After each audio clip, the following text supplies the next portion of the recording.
Shooter, she mine. Walker, she mine. Vanessa, she mine. Stick, she get to it, and your bitch wanna fuck me, and she see me, she like, yeah. Alright, man, what's going on? Tell the people who we got with us today. Hey, my name is Jeice Laurent, the biggest demon, the one that's only, you can't clone me, you know what I'm saying? I'm the biggest, the evilest, the waviest, you know what I'm saying? What's going on? Proud to be here. Yes, sir. Yes, sir. It's good to finally be able to sit down with you, man. I've been hearing a lot of good things. Man. So, I appreciate it, bro. I'm glad to hear that. You know, first things first, man, I want to ask you this question. Where you from? Oh, so I'm from KCK, bro. I'm from, North Side, bro. I'm a Providence, baby. Coronado Hills, specifically. Shit.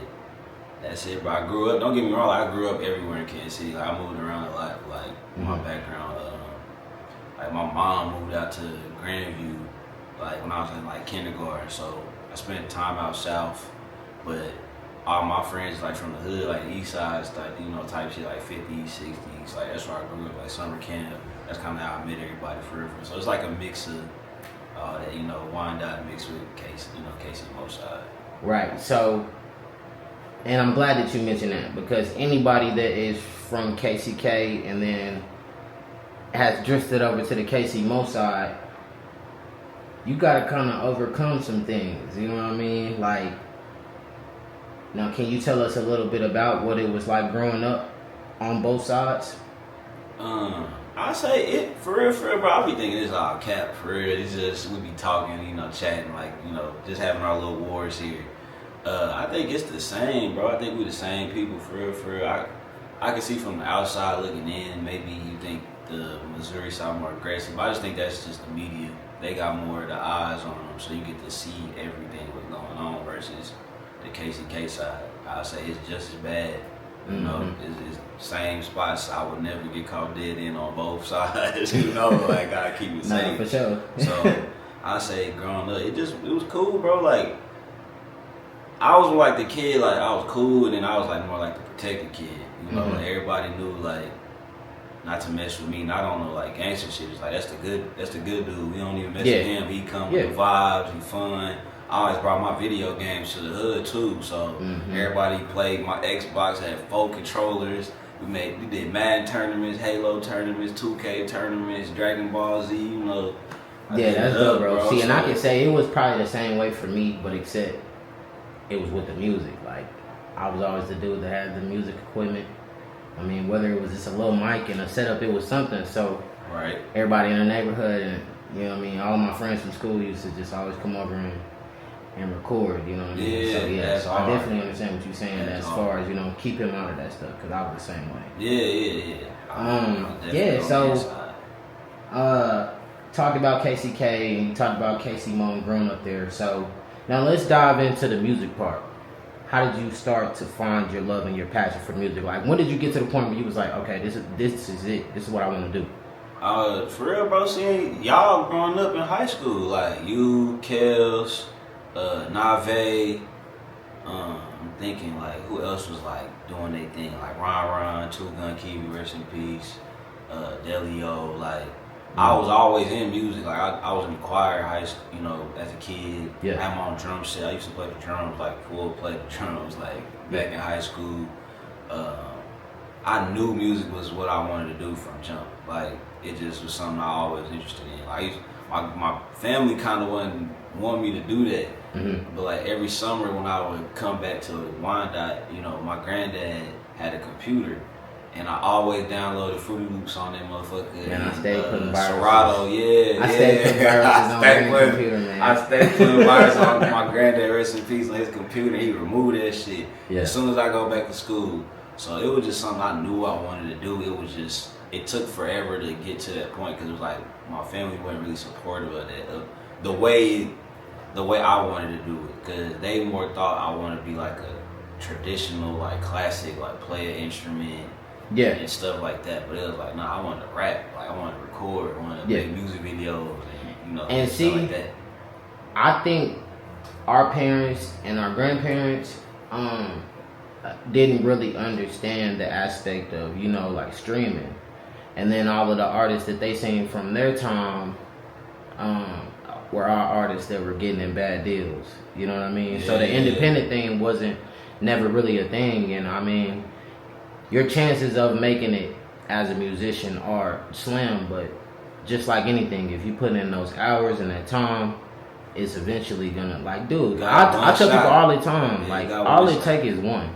Yeah, you got one shot. All it take is one, man. So, who are some of your biggest inspirations or influences? You know, it can be in the music world, it can, you know, it can be in the modeling thing, whatever. Like, who are some of Jeice's biggest as far influences? as influences, I mean, I think it's obvious. You know, I don't got like a, you know, typical KC persona. Right. You know, I'm from the hood. I just wasn't in the streets. You know, like when you really from the town, you know the difference. So I grew up, you know, kind of like listening to all the cool guys. Like, so some of my biggest, like my favorite rappers is like E40, T.I., Kanye.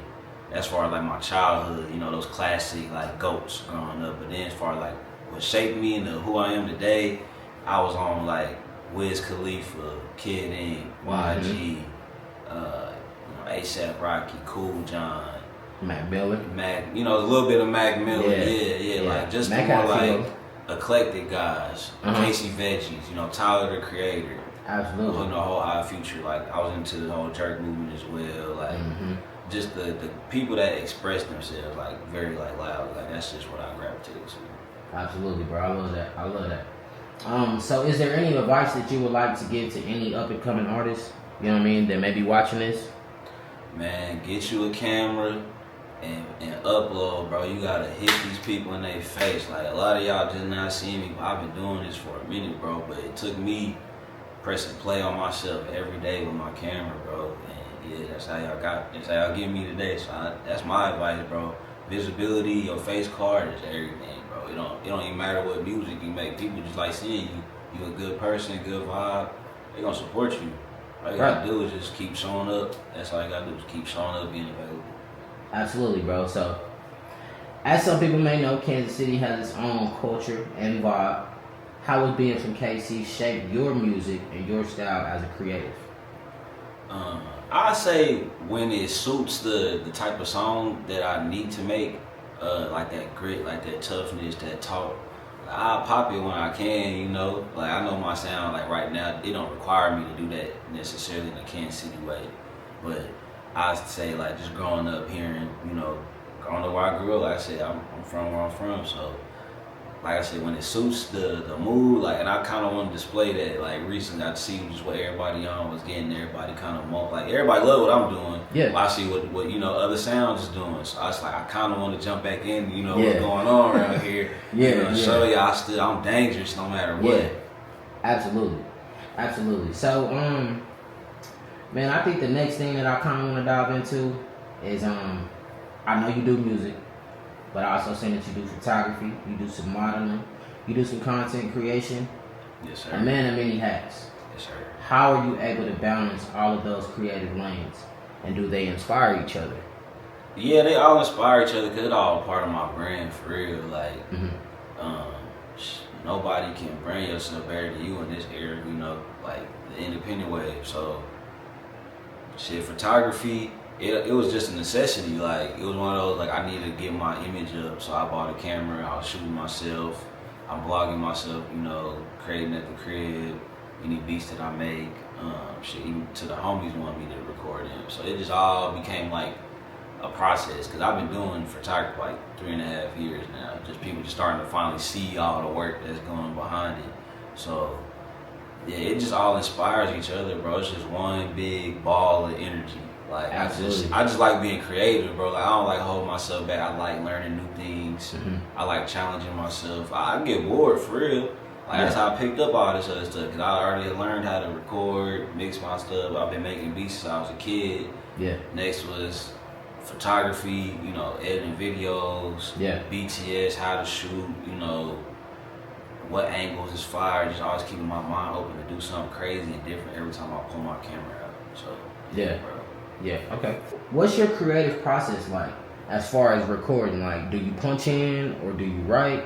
You know what I mean? No, I don't write shit, bro. I started writing a couple years ago. I just sip some Julio, smoke a blunt, and I just start playing with the words in my head, like just making sure to tell a cool story. Like Right. Gotta have some Julio on. That's the number one go-to liquor. Just some Don Julio, Reposado Daddy right here. You feel me? Don Julio. Gotta have some fire weed on me in the blunt, and I just start going, bro. Like for real, the creative process started to be because I make the beats. I make all my beats, like especially this run on this tape. Everything self-produced.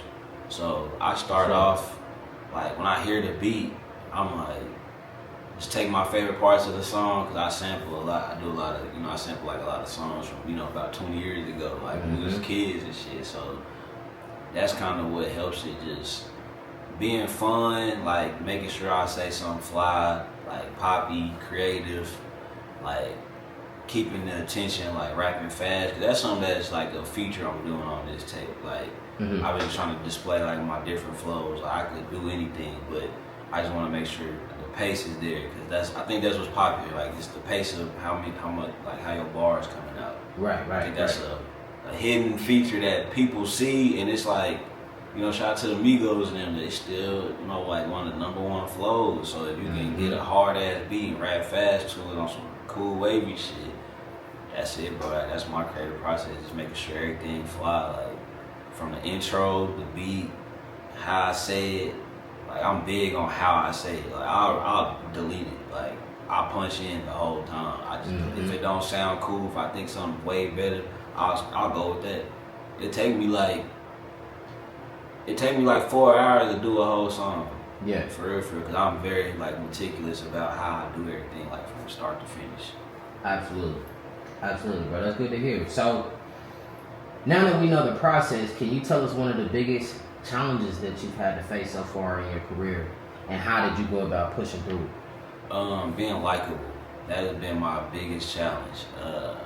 I'm a likable guy outside of music, but it was like bringing that to music and not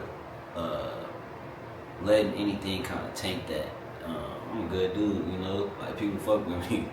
I gotta respect that more and kind of protect that more as well. Take that serious more as well. So that's my biggest challenge. Just keep my mouth closed. Not crashing out saying everything that's on my fucking brain and come in my head. Like I gotta be a little bit. You definitely gotta be careful because I feel like when people when see you already, they're like, "Who the fuck is this dude with the pink hair and the chains are fucking around his neck?" You know what I mean? Like, when the people, so I was like, I'm already playing crazy with the look, so it's like. But it's good that you different though. Yeah. You different. You stand out in the crowd, especially here in Kansas City. Yeah, easy. Knowing the culture of Kansas City. Yeah, so, that's dope.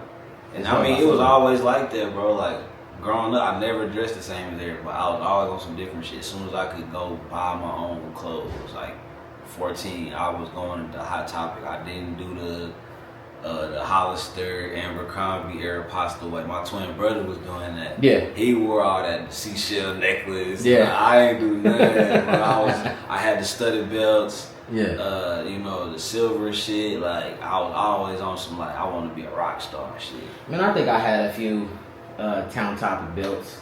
You know what I mean? Back in my day and stuff. Right. Like you mentioned the New Boys, I went through a little phase. Yeah. You know what I mean? I even had the little mohawk, man. I had the box cut. I had the box cut. Had the mohawk with the line on the side. Everything. Yeah, man. I was a jerk. Yeah, bro. Yeah. I was a jerk, bro. Like I was doing the jerk shit, and then I made it like my own. Cause I didn't wear this. I didn't do what they did. Like they always wore some crazier colors than I did. But I was like, I kept it cool. Like I wear like an OSU hoodie, Ohio State hoodie with some skinny jeans and some, some Spectro 3s. Like I always had my own shit. I always wanted to make sure I didn't even look like the guy that inspired me. Like I did my own thing with the shit. So, Right. Nah, that's dope. That's dope, man. So if you could collaborate with any artist, you know what I mean, it could be dead or alive, who would it be and why? Man, I still want to collab. I want to collab with my favorite artist, like period, that I just always fucked with growing up. So I'd love to do a song with E40. I'd love to do a song with T.I. I'd love to do a song with Kanye. Kid Ink. That's like my goat. Like as far as that influenced me to be who I am today. Like that's him and Wiz. Like yeah. If I could get a song with them too, it don't matter what happens. It just I did a song with them. Like that's one of my personal, like childhood favorite things I always wanted to do. That actually says a lot, man, because like Kid Ink has not been around in a while. Like That's a good one, man. I gotta go. That's my guy, bro. I gotta go check out Kid. That's my guy, bro. Like, Has he I got released anything new I got recently? Bad Gang tatted on my arm. I was for real. Like, that was my favorite rapper, Facts. bro. Has he released anything new recently? He's got some new songs out. It's more like Afro beats, like kind of so. He's in a different lane. Yeah, he's in a different lane. Like, he's on the independent wave. Facts. So, Makes yeah, sense. Makes sense. Yeah, like. There's nothing wrong with that independent bag. Okay, so looking ahead, man, what's next for Jeice? Do you got any big projects, any shows or goals you're excited about in the near future, man? Yeah, I got my project called Jeice Laurent 2. You know, it's part 2 of my series. This tape is it's gonna embody just everything got going on now. You know, first one, Jeice Laurent 1, it was like a heartbreak tape. So most people know me for like kind of like the sad song Juice WRLD, Trippie Redd type shit. Mm-hmm. But now I'm on some like sexy shit. It's like I'm up no, I'm doing good, like relationship good, my marriage good, money good. Mm-hmm. You know, I'm just popping it, doing my thing, enjoying life. So Jeice Laurent 2, that's really what it is, just me doing my thing, letting everybody know I'm up now, Yes, you sir. don't get too many sad songs out of me no more. It's up, it's all sexy, fly shit. I got merch coming, website coming. Doing it for the ladies. I have some baddies merch. I have tube tops, booty shorts, bandanas, tees, you name it. Shit. Now I have some shit for the fellas too. I'm just figuring out right now how I'm gonna do it for the guys. Like, everybody gonna be on some heart eater shit. Yeah. So yeah, that's what I got coming, bro. My project, shit, more video shoots, more content. I'm flooding the streets with content every day. I put something on my Instagram. You're getting some part of my life. You know what I'm saying? So, yeah. All right, man. Well, dope, man. Well, it was good talking with you, man. And before we head out, man, go ahead and let the people know where they can find you on all social media platforms, including streaming, man. We're trying to get the streams up, man. That's the whole goal. For sure. You can find me everywhere at Jeice Laurent, Jeice Laurent, like YSL. Shit, everywhere, bro. On Twitter, Instagram, Spotify, YouTube, Apple Music. And yeah, bro, that's it. Like I said, Facebook, shit, I'm everywhere, bro. I've been out there. You just got to tap in with me. My algorithm is a little out there. So, yeah, appreciate it, bro. Thank you for having me. Oh, yes, sir. Yes, sir.